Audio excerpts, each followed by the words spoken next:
कहानी की शुरुआत होती है भटकंडी नाम के एक गांव से, जहां दो युवक एक बुजुर्ग सिपाही चौधरी को घबराहट में एक डॉक्टर के पास ले जा रहे थे। पर यह डॉक्टर चेतक असल में एक झोला छाप निकला। उसने बस अपने बैग से एक बूस्टर इंजेक्शन निकाला और बाबा को लगा दिया, ये कहकर कि अब सब ठीक हो जाएगा। बूस्टर लगते ही बाबा थोड़ी देर को उठ तो जाते हैं, लेकिन हमेशा के लिए आंखें मूंद लेते हैं। श्री सिपाही चौधरी अब इस दुनिया में नहीं रहे। ये गांव के आखिरी ऐसे शख्स थे जिन्होंने महात्मा गांधी को खुद अपनी आंखों से देखा था। तभी डॉक्टर चेतक भी मौके पर पहुंचता है और यहीं हमें पता चलता है कि पूरे 6 सालों बाद गांव में एक नया सरकारी डॉक्टर यानी मेडिकल ऑफिसर आने वाला है, डॉक्टर प्रभात। प्रभात जो शहर में अपना प्राइवेट अस्पताल चलाते हैं, अब गांव में लोगों की सेवा करना चाहते हैं। उन्होंने कंपाउंडर फुटानी को कॉल करके अस्पताल का पता पूछा। फुटानी मिलने की जगह बताता है और जैसे ही प्रभात का ऑटो वहां पहुंचता है, फुटानी ऑटो रुकवाकर बोलता है कि यहीं रुकिए, डॉक्टर साहब को वापसी भी करनी है। प्रभात पूछते हैं अस्पताल कहाँ है, तो फुटानी दूर खेतों की तरफ इशारा करता है जहां कोई सीधा रास्ता तक नहीं था। प्रभात हैरान हो जाते हैं, ये तो सरकारी जमीन है, फिर खेती किसने की। तभी एक बुजुर्ग आते हैं जो किसी और गांव का रास्ता पूछ रहे थे और फिर पहुंचते हैं राम अवतार चाचा, जिनके नाम पर यह खेत है। प्रभात उनसे सीधे पूछते हैं, ये खेती आपने की है। चाचा पहले तो मुकरते हैं, लेकिन जैसे ही प्रभात कहते हैं कि फिर हम रास्ता बना लेते हैं, चाचा दाव में आ जाते हैं। इसलिए कहते हैं कि ये एक किसान की मेहनत है, इसे रौंदने से पहले मेरी लाश से गुजरना पड़ेगा और गुस्से में जाकर घर से जर मंगवा लेते हैं। प्रभात ये देख कहते हैं, ठीक है चाचा, हम आपकी फसल नहीं काटेंगे। अब प्रभात उलझन में पड़ते हैं, जाएं तो जाएं कहाँ। फुटानी कहता है, सर आप तो ऐसे ही परेशान हो रहे हैं, चलिए घर चलिए। लेकिन प्रभात कहते हैं, नहीं, बाकी स्टाफ को बुलाइए। स्टाफ में एक वार्ड बॉय था और एक स्वीपर जो सोने की चेन पहने आता है। स्वीपर कहता है, सर आज मेरे घर पूजा है, मेहमान आए हैं, मुझे वहां रहना होगा। प्रभात पूछते हैं, ये स्वीपर है? तो फुटानी बताता है, ये बड़े स्वीपर हैं, इनके नीचे 5-6 अस्पताल आते हैं। तभी नर्स इंदू आती है और प्रभात से मिलती है। इंदू कहती है, अच्छा लगा कि कोई अस्पताल का रास्ता पूछ रहा है। वो प्रभात को खेतों के रास्ते से अंदर ले जाती है। अंदर अस्पताल की हालत देख प्रभात दंग रह जाते हैं। पंखा तक नहीं, डिलीवरी रूम में शराब की बोतलें और जंग लगे औजार। लेकिन फुटानी और वार्ड बॉय गोविंद को कोई फर्क नहीं पड़ता। प्रभात कहते हैं, राम अवतार से कहो रास्ता बना दे। लेकिन राम अवतार तो घर पर नहीं थे। प्रभात खुद रास्ता काटने को तैयार होते हैं, पर उस दिन विश्वकर्मा डे था, कोई औजार नहीं उठाना चाहता। तभी ऑटो वाला बोलता है, मैं काट देता हूं, मैं नास्तिक हूं। ऑटो वाले के पास सोने की चेन देख सब डर जाते हैं, लेकिन वो काम शुरू कर देता है। तभी राम अवतार चाचा आ जाते हैं और उन्हें रोकते हैं, ये खेत नहीं कटेगा। सब लोग भाग जाते हैं। अब प्रभात के सामने सवाल है, अस्पताल लौटे या एयरपोर्ट। तभी उन्हें वही बुजुर्ग बाबा दिखते हैं जो इलाज की तलाश में दूर दूर भटक आए थे।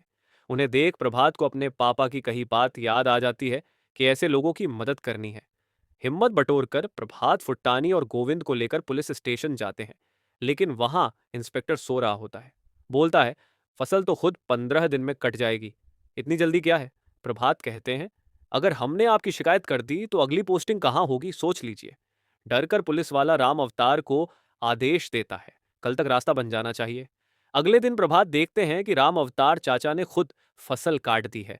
साथ ही बड़ा स्वीपर अपने अंडर वाले छोटे स्वीपर ढेलू को लाता है। अब सारा काम यही करेगा। प्रभात खुश तो नहीं, पर ढेलू बेचारा क्या करे, नई मशीनें भी आ चुकी थी। गोविंद प्रभात से फोटो खिंचवाने लगता है और कहता है, सर हमें फॉलो कीजिए। प्रभात गुस्से में आ जाते हैं।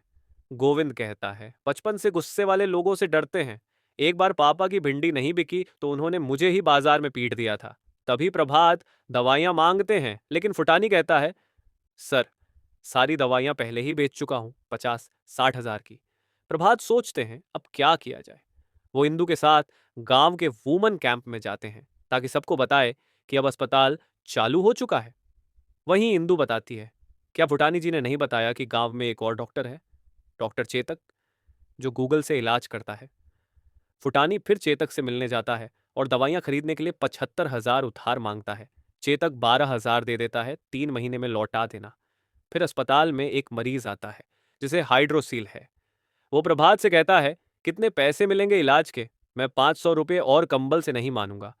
प्रभात कहता है, पैसे नहीं दूंगा, इलाज करूंगा। मरीज चला जाता है। प्रभात गुस्से में पूछते हैं, फुटानी दवाइयां लाए? जवाब आता है, खत्म हो गई। प्रभात बोलते हैं, अब तो आपकी शिकायत करनी पड़ेगी। रास्ते में डॉक्टर गर्गी से मुलाकात होती है, जो खुद बल्ब ठीक कर रही होती है। वो कहती हैं, शिकायतों से कुछ नहीं होगा, इस जगह को स्वीकार कर लो। पर प्रभात रात को फुटानी की शिकायत लिख देता है। अगले दिन गोविंद फुटानी को लेने जाता है, लेकिन फुटानी अब भी वापस नहीं जाना चाहता। गोविंद कहता है, सरकारी नौकरी है, सोचिए। किसी तरह मना कर अस्पताल लाता है। फुटानी प्रभात को लाता है। फुटानी प्रभात को रिश्वत में 35% फिर 40% देने की बात करता है। प्रभात कहता है, मुझे सब कुछ ईमानदारी से चाहिए, 100%। प्रभात फुटानी से कहता है, आप में काबिलियत है, आप कर सकते हो, बस थोड़ा और प्रयास चाहिए। तीनों मिलकर गांव में निकलते हैं। प्रभात कहता है, कल मुझे उस दूसरे डॉक्टर से मिलवाइएगा। अगले दिन सरकारी स्कूल का टीचर आता है, कहता है कि गेहूं की कटाई के लिए छुट्टी चाहिए, एक फर्जी मेडिकल सर्टिफिकेट बना दीजिए। प्रभात मना कर देते हैं। फिर इंदु फोन कर कहती है, मैं फील्ड में हूँ, वैक्सीनेशन की डिलीवरी ले लीजिए और मेरे बेटे को पकड़ा दीजिए। प्रभात सुधीर को वैक्सीन पकड़ा देते हैं, राम अवतार के सामने। बाद में जब इंदु वैक्सीन मांगती है, सुधीर कहता है, मुझे वैक्सीन मिली ही नहीं। सब हैरान। राम अवतार भी पहले ड्रामा करता है, फिर कहता है, देखा तो था, पर प्रभात ने सुधीर को देते देखा नहीं। वो हंसता है, डॉक्टर की तो बोहनी ही नहीं हुई। प्रभात अब उलझ गया है। सीएमओ से फोन आ गया है और उन्हें रिपोर्ट देनी है। यहीं पर कहानी का पहला हिस्सा खत्म होता है। आगे की कहानी जानने के लिए वीडियो को लाइक और चैनल को सब्सक्राइब जरूर कीजिए। हम मिलते हैं पार्ट 2 में।